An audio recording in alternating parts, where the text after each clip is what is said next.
Bonjour, bienvenue sur Sudokanar. Dans cette vidéo, je vais me pencher sur un jeu de grille logique intitulé Statue Park, qui a été inventé en 2011 par Palmer Bain, et j'ai sélectionné, toujours sur le site Grandmaster Puzzles, quelques grilles qui sont réputées être particulièrement faciles. Alors, sur ce site, on peut trouver quelque part un petit historique.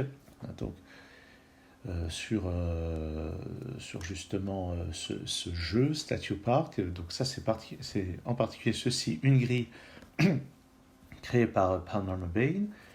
Et il est expliqué que l'objectif de Palmer, c'était d'inventer un jeu avec des pentomino qui soit résoluble par la logique plutôt que l'intuition ou juste des devinettes. L'idée, c'était d'avoir quelque chose de logique, comme le jeu Pentominos, qui lui a été inventé par Grant Fikes. Et donc, voilà à quoi ça ressemble. Donc, là, il y a deux grilles. À gauche, c'est le problème. Tout ça, c'est le problème. Et ça, c'est la solution. Donc, celui-ci, je ne le connais pas. À vrai dire, je n'ai jamais résolu, ni même cherché à résoudre un Statue Park jusqu'ici. Donc je vais essayer de m'initier en même temps que vous, enfin, sauf si vous avez déjà l'habitude de résoudre ce genre de grille. En tout cas, je vais profiter de cette vidéo pour m'initier. Donc on a ici un ensemble de pentomino. Les problèmes que je prendrai seront principalement avec des tétromino pour l'initiation, mais c'est souvent avec des pentomino. Et le but, c'est de placer ces pentomino de telle sorte qu'ils recouvrent toutes les cases qui contiennent ici un rond noir. Alors ces ronds sont noirs aussi sur le contour, mais ils sont blancs à l'intérieur. Je les interpréterai comme des ronds blancs. Donc le but, c'est que les pentomino soient quelque part dans la grille, qui recouvrent tous les ronds noirs, qui ne couvrent pas du tout les ronds blancs, comme on peut le voir ici. On voit que tous les ronds noirs sont couverts. On demande que les pentomino ne se touchent pas, ou alors juste par les coins, exactement comme dans le jeu Blocus d'ailleurs. Donc en fait, oui, on les place un petit peu à la manière du jeu Blocus, mais ce qui est important aussi, c'est qu'ils ne déconnectent pas les cases qui restent blanches. Donc les cases vides, à la fin, doivent être toutes connectées entre elles. Et par la connexion, on entend bien pouvoir passer de l'une à l'autre, de haut en bas ou de gauche à droite. En diagonale, on n'appelle pas ça connecté.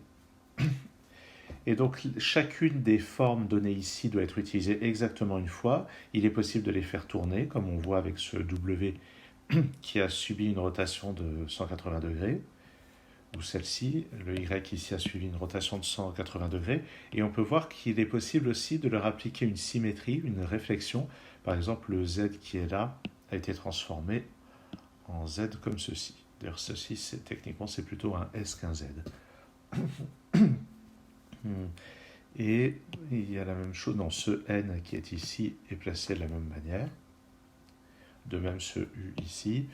Bref, il s'agit, par contre, ce P a subi à la fois une rotation et une symétrie, ou bien il a subi une symétrie par rapport à une droite diagonale, peu importe.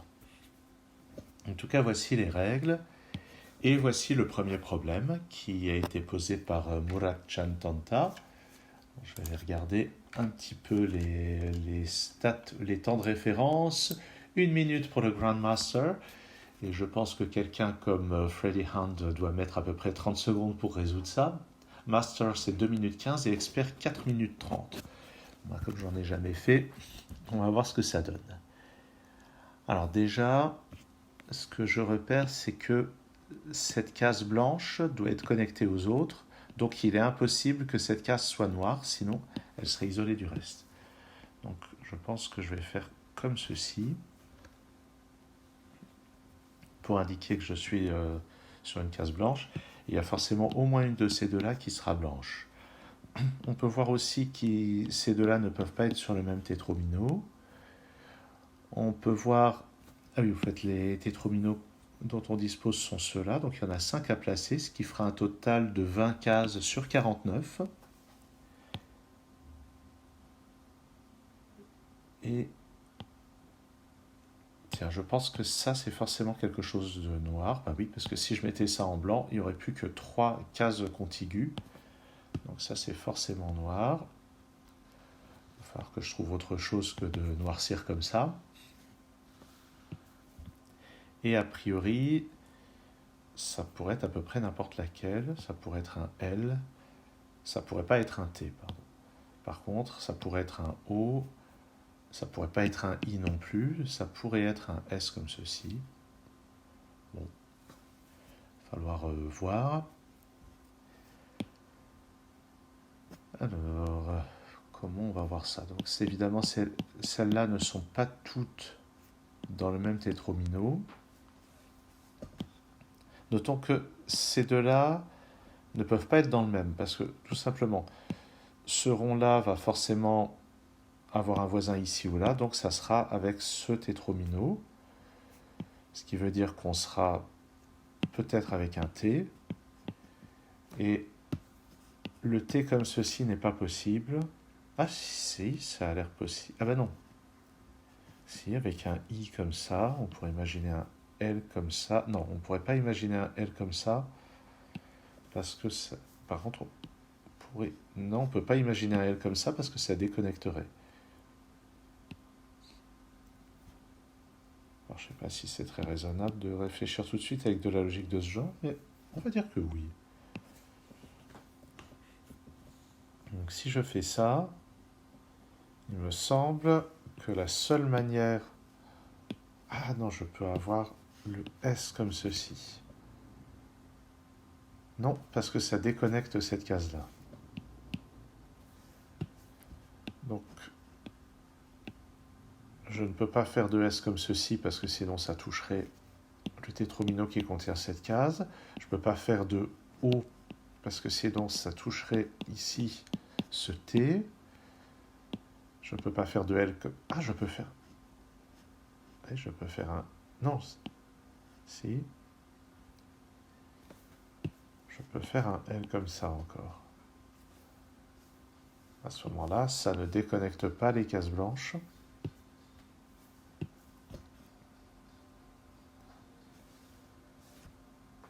Ouais. Bon, j'ai l'impression que je suis déjà trop dans une démarche d'hypothèse. Ce qui est sûr, c'est que donc, ces deux-là sont ensemble, mais pas lui. Donc, ah oui, donc déjà, je peux forcément mettre des cases blanches ici et là. Voilà. Un petit peu de logique normale, on va dire. Ensuite,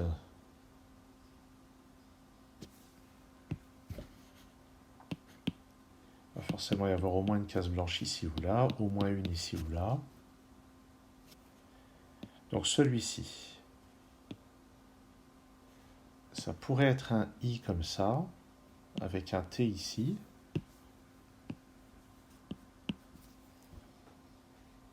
Non, ça peut pas, parce que si je fais ça, j'ai une case blanche déconnectée. Donc celui-ci, c'est pas un I. Ça peut pas être un S non plus, parce que si je fais ça, j'ai toutes ces cases blanches qui vont être déconnectées. Pour quelqu'un qui a une très mauvaise vision de ces histoires de connectivité, ce genre de jeu, c'est vraiment pas un cadeau. Donc on a dit... J'ai dit quoi? Ça peut déjà pas être un L, ça peut pas être un I. Est-ce que ça peut être un O? Ben non, si je fais un O, ça déconnecte aussi. Tiens, j'ai écrit l'IO, c'est amusant, pas fait exprès. Le S. Alors, donc le I déconnecte. Ah, c'est le S que j'avais fait au départ. Le T, il pourrait être... Non, alors le T comme ceci, il déconnecte aussi tout ça. Donc, c'est pas possible le T comme ceci. Le T comme ceci déconnecte cette case. Mais il reste l'éventualité du T comme ça. Où là, les cases blanches peuvent sortir. Donc le T comme ça a l'air jouable. Le L comme ça n'a pas l'air exclu.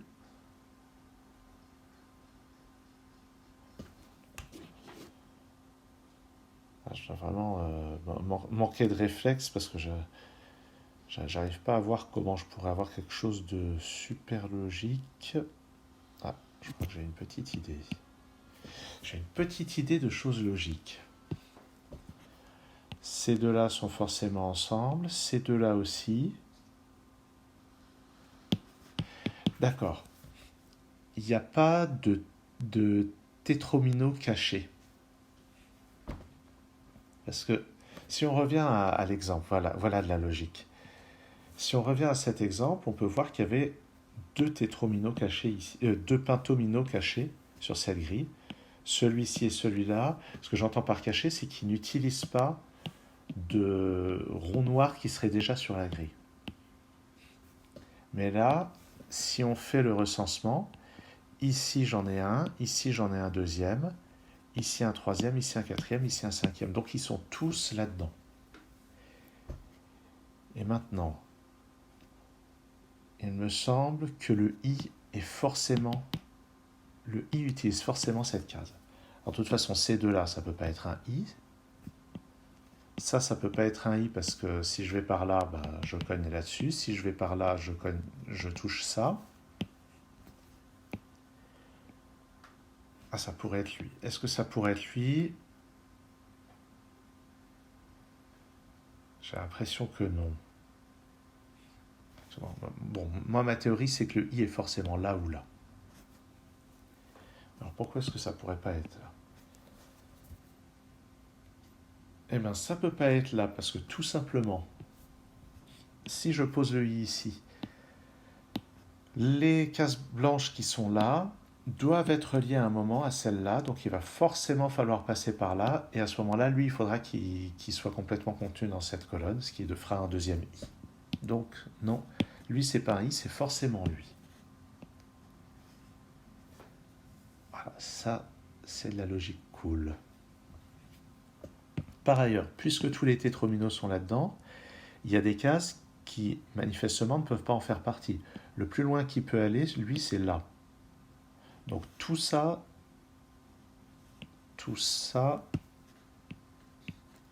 ça doit rester blanc. C'est sûr. Ça ne peut pas aller plus loin qu'ici ou là. Lui, il ne peut pas aller plus loin. En fait, lui aussi, ça aussi, c'est une case blanche.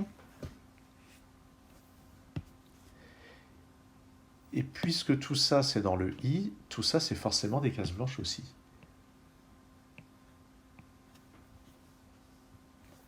Il restera à déterminer laquelle de ces deux-là est blanche, laquelle est noire.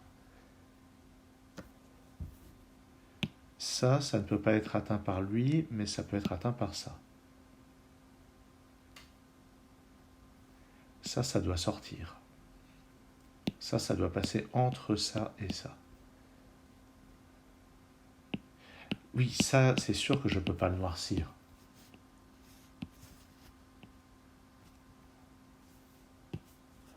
Par contre, ça, je ne peux pas le blanchir. Sinon, lui n'aurait que la possibilité du i. Donc ça, c'est une case noire.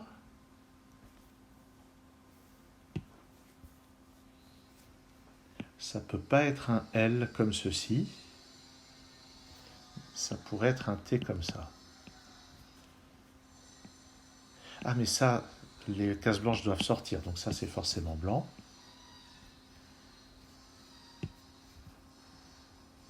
Ah, il y a du bruit dehors. Je vais fermer la fenêtre. Alors, qu'est-ce qu'on va regarder ensuite? Donc de même, cette case blanche, il va falloir qu'elle rejoigne quelque chose. Maintenant, elle peut rejoindre par là. Si ici, on a le haut. Ouais. En fait, le haut va être ici ou là. Ah, cette case noire, il faut bien qu'elle sorte aussi.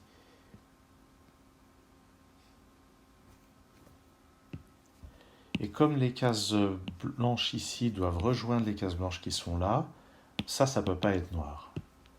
Ça, c'est forcément une case blanche et elle doit se propager comme ceci.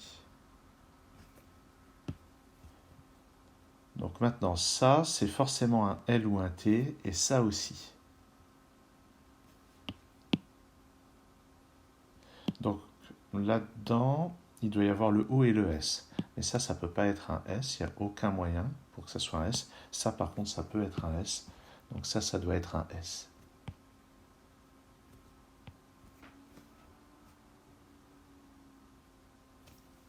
Maintenant, tout ça, ça doit se connecter au reste. Donc ça, c'est blanc. Ah, et ça, c'est le O, en fait.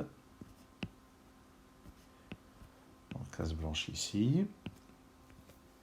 Il me reste à répartir le L et le T.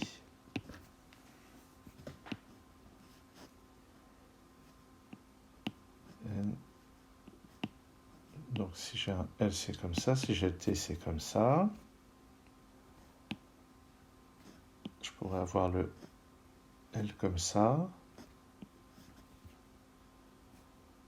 Le L. Ah non, je ne peux pas avoir le L comme ça parce que sinon ces deux cases seraient isolées. Donc ça, c'est forcément blanc.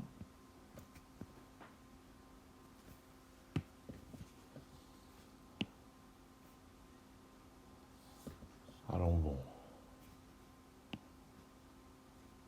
Qu'est-ce qui m'empêche d'avoir L, T comme ça? Ah oui, si je fais L comme ça et T... Si je fais... Oui. Donc imaginons que je fasse le T comme ceci. À ce moment-là, lui, c'est un L, donc il doit aller comme ça. Et à ce moment-là, ce groupe de cases blanches va se retrouver déconnecté. Donc ça, c'est pas possible. Donc lui, c'est un L.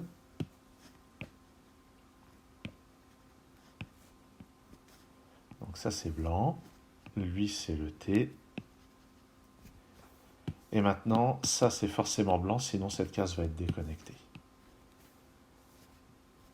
Et voilà le I pour finir. Bon, j'ai mis une grosse dizaine de minutes pour résoudre ça, mais comme je le disais, je suis en train de découvrir la logique. Et ok, là il y avait vraiment moyen de faire les choses de manière complètement logique, ce qui est le but. Hein. Et les gens entraînés repèrent ça beaucoup plus rapidement, manifestement. Eh bien, continuons la découverte avec un autre problème de Muradjan Tanta. De nouveau, 5 tétrominos à placer. D'ailleurs, il n'y en a que 5 au total, des tétrominos, je crois. Ouais, bah oui, il y en a 5, c'est vrai. Alors, comment est-ce qu'on va faire ça? Alors déjà, lui il va sortir. Et celui-ci aussi, il doit sortir. Maintenant, la question, combien est-ce qu'on en a? Parce que ces deux-là peuvent être ensemble sur un L. Celui-ci, en tout cas, là, il y en a au minimum 2. Et de même, ici, il y en a au minimum 2. Mais il y a un seul L. Ah, ça c'est joli. Il y a un seul L, et le L est la seule forme qui peut connecter deux points noirs. Donc ça veut dire qu'il y a un endroit où il va y avoir un... Il y a un endroit où il va y en avoir deux, et un endroit où il va y en avoir trois. Oh, c'est joli ça encore. Donc on est sûr que donc il y a un endroit où il y en a deux, l'autre où il y en a trois. Et donc en fait, tous les tétrominos utilisent au moins une case noire déjà donnée. Et par exemple, ce coin ici ne peut pas être atteint. Et de même, ce coin pourrait être atteint par un I. Ah, et ça, si on regarde bien, ça ne peut pas être un T, parce que sinon ça toucherait le tétromino ici. Ça ne peut évidemment pas être un I, ça ne peut pas être un O, ça ne peut pas être un S, parce que ça ferait une région de taille 6. Donc c'est forcément lui le L. Donc je peux l'entourer comme ceci. Par contre, il est encore possible en théorie de toucher ici. Et dans la pratique, ça n'est pas possible. Ah si, ça pourrait être un S ici. Alors non, ça ne peut pas être un S, parce qu'il y a un O à placer, et le O, ça va être forcément ici ou là. Le O ne peut pas utiliser ça ni ça. Donc il y aura un O ici ou là.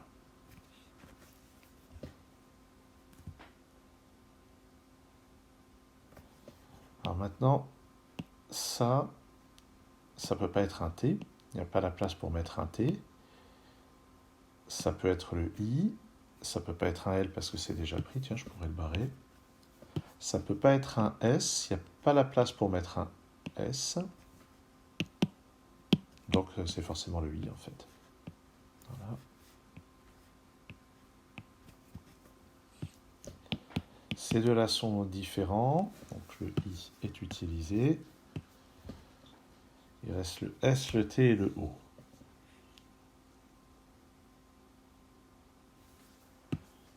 Alors déjà, ça c'est pas occupé, puisque lui ne peut pas aller jusque-là. Lui ne peut pas aller jusque-là. Personne ne peut aller jusque-là. Donc tout ça c'est pas occupé. Ça non plus. Donc ça doit aller rejoindre le reste.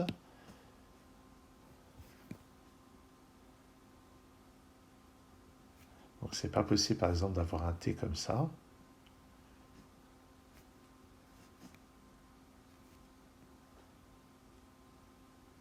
Le O a l'air possible ici. Il a l'air possible ici aussi. Qu'est-ce qu'on a avec lui? Comment est-ce qu'on va pouvoir exclure quelque chose avec ça?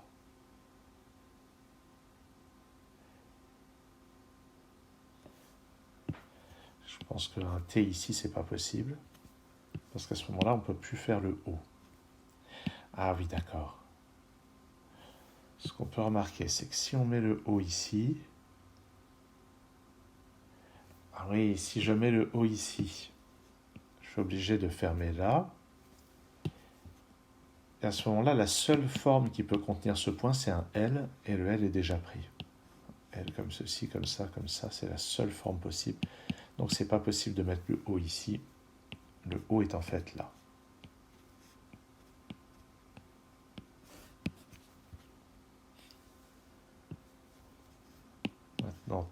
Maintenant si je mets un T, je déconnecte ça. Donc ça c'est le S. Et lui c'est forcément le T comme ça. Ouais. Ah là j'ai été un peu plus rapide déjà. Autour des 6 minutes. Je commence à apprendre. Tiens, j'ai pas regardé les temps de référence sur Logic, sur comment ça s'appelle, Grandmaster Puzzles. C'était 40 secondes pour un Grandmaster, 1 minute pour un Master et 2 minutes pour un expert. Donc là, ouais, 3 fois le temps expert. C'est pas si mal. C'est pas si mal. Je progresse. Allez, encore un. Celui-ci est signé Prasanna Seshadri, vraiment un auteur à la fois très populaire et très bon. Hein. Faut pas se voiler la face. Et ça, c'est un problème qu'il avait créé pour le championnat géologique d'Inde en 2015. Et les temps de référence sont les mêmes. 40 secondes pour le Grandmaster, 1 minute pour le Master, 2 minutes pour un expert. Alors, est-ce que je vais faire moins de 6 minutes cette fois? Et déjà, je vois que la même logique de dénombrement peut être appliquée, à savoir que ces deux-là vont forcément être connectés, puisque lui va partir par là ou par là. Donc là, j'ai un tétromino. Lui, c'en est un deuxième. Et lui ne peut être connecté à aucun autre là-dedans. Donc j'en ai un, deux. Ceux-là ne peuvent être connectés à aucun autre. Donc 1, 2, 3, 4. Donc ça va être le cinquième. Donc là encore, tous les tétrominos vont toucher au moins un de ces points. Le O peut a priori être ici, ici ou là. Ce qui est sûr, c'est que ici, ça touche seulement par le coin. Ici et là. Donc forcément, ça, c'est des cases blanches. Et à ce stade, ça va être soit un O, soit un T comme ceci ou comme ça. Lui, ça peut pas être un I comme ça peut pas être un I comme ça. Lui, ça peut pas être un I tout court, donc c'est lui qui est sur le I. Il restera à déterminer si c'est comme ça. Ah ben ça peut pas être comme ça, sinon ça toucherait là. Donc c'est forcément le I comme ça. Je l'entoure. Ça, d'accord. Donc maintenant, ici, soit c'est le O comme ça, soit c'est le T comme ça. Ce qui est sûr, c'est qu'il y a au moins ça. Ici, comme c'est pas un I, ça va forcément couder. Donc il va forcément y avoir au moins ça. Et c'est forcément le L. Donc lui, c'est le L.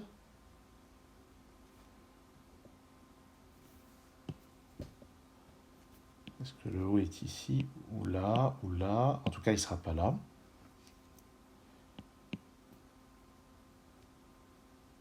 Il me reste un S.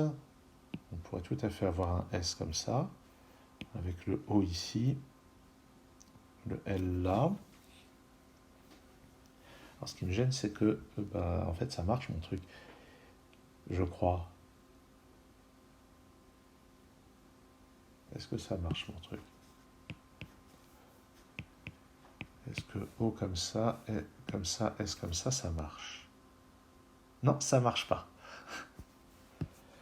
Ah oui, il y a ça qui est isolé. Donc le S ici, ça marche pas. Il y a ça aussi qui est isolé. Donc en fait, lui, ça peut pas être un S comme ceci. Ça peut pas être un S comme ceci. Ça peut pas être un S comme ça. Ça pourrait éventuellement être un S comme ça.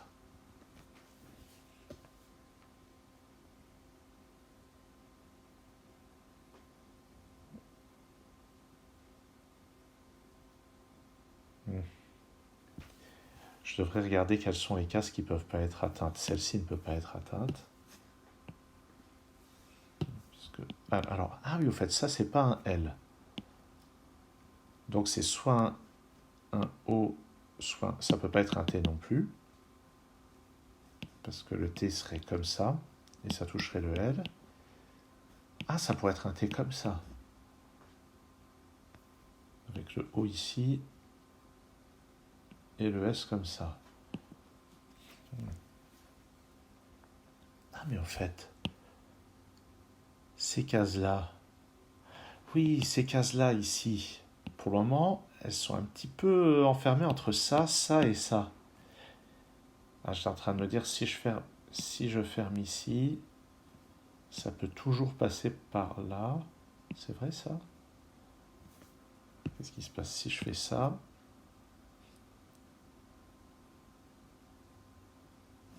Ah non, si je fais ça, effectivement, je ne peux pas faire le S comme ça, sinon cette partie-là va être isolée.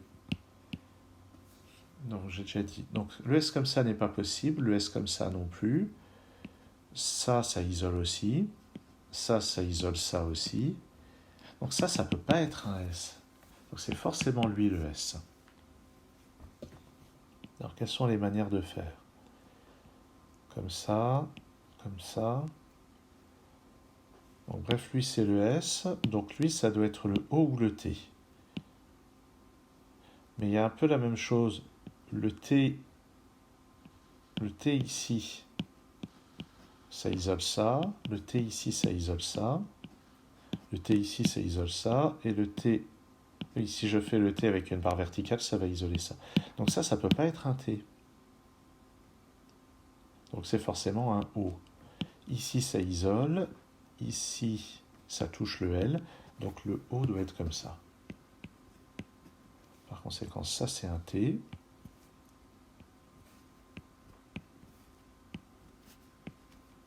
Ici, ça connecte. Le L se termine comme ça. Et maintenant, il n'y a plus qu'une seule manière de faire le S. Et on va vérifier quand même. Et ça ne marche pas. C'est déconnecté. OK. Ah, maintenant, le S est comme ça. Voilà. Et cette fois, c'est connecté. Ouf. Voilà qui résout donc ce problème de Prasanna Seshadri. Je crois que j'ai mis plus de temps que le précédent. Et ça fait déjà une demi-heure de vidéo. La grande question, c'est est-ce que je tente la quatrième grille? Parce que vous avez pu voir sur le titre que j'ai mis quelques grilles d'initiation. Alors je vais juste regarder pour la grille suivante, qui était aussi pour ce Ouais, pour la grille suivante. Allez, je vais la tenter aussi. La voici. Je me dis que ça serait pas mal d'avoir au moins une grille avec des pentomino, pas juste des tétrominos. Et c'est à nouveau signé Prasanna Seshadri. Prasanna Seshadri, de ce que j'ai compris, il faut mettre un A long. Prasanna Seshadri. Et c'est un problème qu'il a créé également pour le championnat d'Inde en 2015. Et d'ailleurs, c'est Indian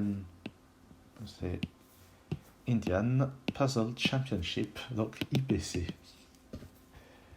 On connaît là le sens d'à propos des créateurs. Donc là, il y a 2 I, 2 P, 2 C. Oui, ce C qu'on appelle d'habitude U, mais pour l'occasion, il l'a appelé C. Donc tout ça, à les caser dans cette grille. Ce qui veut dire qu'il faut occuper 30 cases sur 64 sans déconnecter les blancs. Et les temps de référence sont encore les mêmes. 40 secondes pour le Grandmaster, 1 seconde pour le Master, 2 secondes... qu'est-ce que je raconte 1 minute pour le Master et 2 minutes pour Expert. Et là... j'ai l'impression qu'il faut regarder où on place les I. Ça a l'air d'être un bon endroit pour placer un I. Sauf que si je fais ça, si je place un I, imaginons que je place un I ici. À ce moment-là,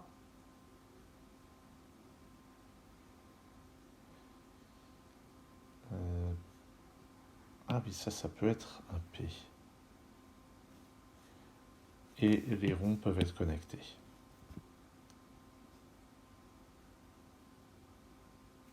Mais si je fais ça, donc les ronds, tiens, je vais les connecter en couleur, les ronds vont tous être connectés comme ça, et comme ça, et comme ça. Mais je ne suis pas sûr de pouvoir avoir assez de place pour caser tout le reste. Parce qu'une fois que j'ai fait ça, il me reste 20 cases à noircir.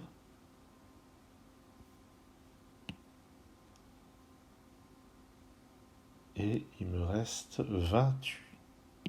Non, 8. Il me reste 24 cases disponibles. Je suis à peu près sûr que c'est pas possible. Parce qu'avec les cases qui doivent séparer les pentominos, c'est pas possible d'en mettre autant. En fait, c'est le problème. C'est si je mets un I ici, j'occupe beaucoup trop de place. J'ai l'impression que les I devraient plutôt être par là. Alors, j'ai le sentiment d'avoir démontré qu'il ne peut pas y avoir de I ici. Ce qui est probablement discutable. En tout cas, ce qui est sûr, c'est que le I... C'est pas possible de faire un I ici et un C là. Parce que à ce moment-là, ce blanc serait déconnecté du reste.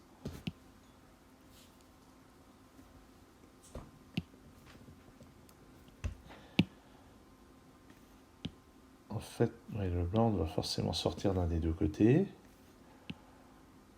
Ce noir, il ne peut pas rejoindre cela, puisqu'il faudrait pour rejoindre ça, il faudrait faire la forme du C, et ça ferait au total 6 cases occupées. Donc ça et ça, c'est des pentominos différents. Ça, c'en est un troisième. Cette fois, il n'y a pas l'argument qui sont tous ça. Lui, lui, il peut pas être sur un I, évidemment. Il n'y a pas la place. Il peut pas être sur un C parce que ça serait comme ça déconnecterait ceci. Donc, il est sur un P. Donc, il est forcément comme ça. Voilà. Ça, c'est une chose que j'aurais pu voir effectivement dès le début. Maintenant, ces cases-là doivent se connecter au reste. Donc, il faut sortir par là. Et maintenant, pour ça, il y a 2 options. Ça ne peut pas être un C. Ça pourrait être un I, mais j'ai l'impression que ce n'est pas possible à cause des arguments que j'ai déjà mentionnés. Donc, il resterait la possibilité de faire un P. Ah, voilà. Effectivement, si je mets un I, il n'y aura plus d'autres pentominos là-dedans. Et il n'y a pas assez de place ici pour mettre tous les autres. Par contre, si ici je mets un P, à ce moment-là, je déconnecte ici. À ce moment-là, ici, je vais avoir la possibilité de mettre un C.